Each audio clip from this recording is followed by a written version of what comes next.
आप कहना चाहेंगे इस पर? देखिए, अरावली का जो मुद्दा है उस पर कल केंद्र सरकार ने एक आदेश निकाले हैं जो और उनको ये दिखाने की कोशिश की गई है कि जैसे केंद्र सरकार अभी एक आदेश निकाल रही है कि अभी नए माइनिंग के कोई पट्टे नहीं दिए जाएंगे। ये आदेश तो सुप्रीम कोर्ट के आदेशों की अनुपालन है।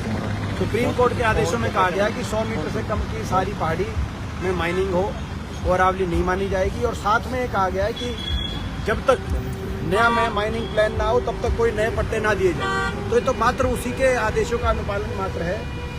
मैं समझता हूँ कि केंद्र सरकार ने गलत पैरवी करके हमारे देश के पर्यावरण को नज़रअंदाज करके ये अरावली की 100 मीटर का फैसला सुप्रीम कोर्ट से कराने का कार्य किया। और ये जो फैसला केंद्र सरकार ने जो आज ये वकालत अरावली की करी है, कल ये शिवालिक की भी होगी, क्योंकि 100 मीटर का जो एक ये है, यानी कि कोई अगर पहाड़ की नज़दीक से नज़दीक समतल क्षेत्र से 100 मीटर की ऊंचाई तक है तो उसको अगर पहाड़ी का क्षेत्र नहीं माना जाएगा। अगर वो अरावली का नहीं है तो कल शिवालिक का भी नहीं। तो इसमें हरियाणा के बहुत से जिले प्रभावित हैं।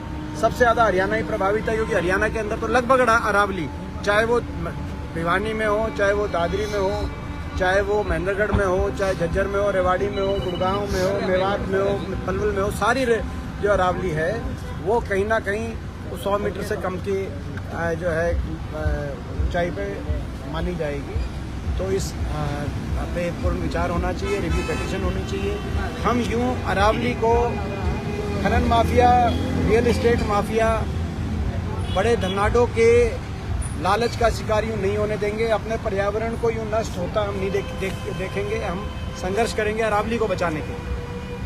सरकार पूर्ण विचार और रिव्यू पिटीशन सुप्रीम कोर्ट में डाले, हमारी सरकार से ये हम मांग करते हैं। और कल के जो सरकार ने जो आदेश निकाले हैं वो उन आदेशों का कोई मायने नहीं है। उनको सरकार अगर दूसरी तरीके से प्रस्तुत करती है लोगों के बीच में तो कहीं ना कहीं सरकार की नीयत पे और ज़्यादा प्रश्न चिन्ह है। सर, हरियाणा विधानसभा सत्र था, बड़े दुर्भाग्य की बात है कि हरियाणा में कांग्रेस के 9 विधायकों को सस्पेंड किया गया। किसी भी सत्तारूढ़ दल को विधानसभा अध्यक्ष के माध्यम से यूं विधायकों को सस्पेंड करने का कोई औचित्य नहीं है।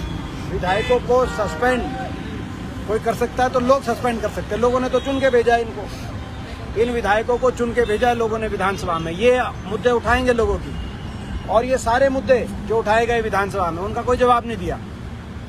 जल भराव का और मुआवजे का मुद्दा था, किसान को मुआवजा नहीं मिला अभी तक। एमएसपी की कल ढिंढोरा पीटा जा रहा है, मैं देख रहा हूँ। गृह मंत्री भी एमएसपी का ढिंढोरा पीट रहे, लेकिन एमएसपी पे कौन सी खरीद हुई? ना धान की खरीद हुई, ना कपास की खरीद हुई, ना बाजरे की खरीद हुई। ये एक बहुत बड़ा हमारा मुद्दा था। बीपीएल कार्ड जो काटे गए लाखों की तादाद में वोटिंग चुनाव की वोट के बाद, ये हमारा बहुत बड़ा आज हरियाणा के अंदर मुद्दा है। पर्यावरण को जो नष्ट किया जा रहा है, वायु प्रदूषण में आज देश में सबसे आगे पहुंच गया हरियाणा, एनसीआर।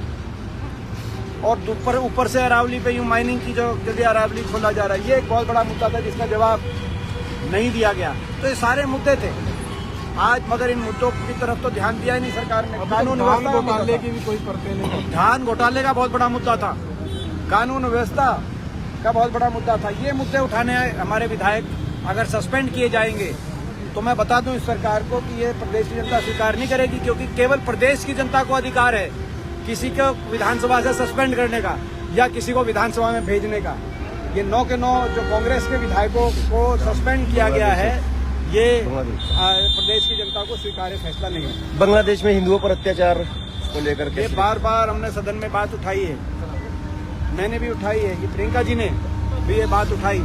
बांग्लादेश के अंदर जिस तरीके से वहाँ पर हिंदू समाज के लोगों पर यूं जो है सारी तरह से अत्याचार किया जा रहा है, ये सरकार उसकी सुध ले। साथ में बांग्लादेश की जो स्थिति है वो गंभीर बन चुकी है। ये इस बात को लेकर मैं समझता हूं कि सरकार को इसका संज्ञान लेते हुए जो कदम हो सकते हैं अपने विदेश नीति के स्तर पर, जो घुसपैठी है उनको निकाला जा रहा है, सही है।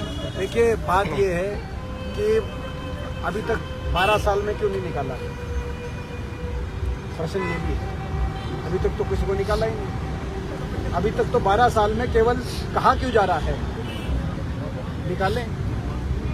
पहले उनकी लिस्ट बनाई जाए, उनको देश के सामने लाया जाए, उनको बिल्कुल इसमें, मगर 12 साल से जो सरकार 12 साल से इस तरह की केवल बात कर रही है लेकिन निकालने में असफल साबित हुई है, उस सरकार के गृह मंत्री को जवाब देना चाहिए कि अभी तक उसका क्यों नहीं निकाला। धन्यवाद।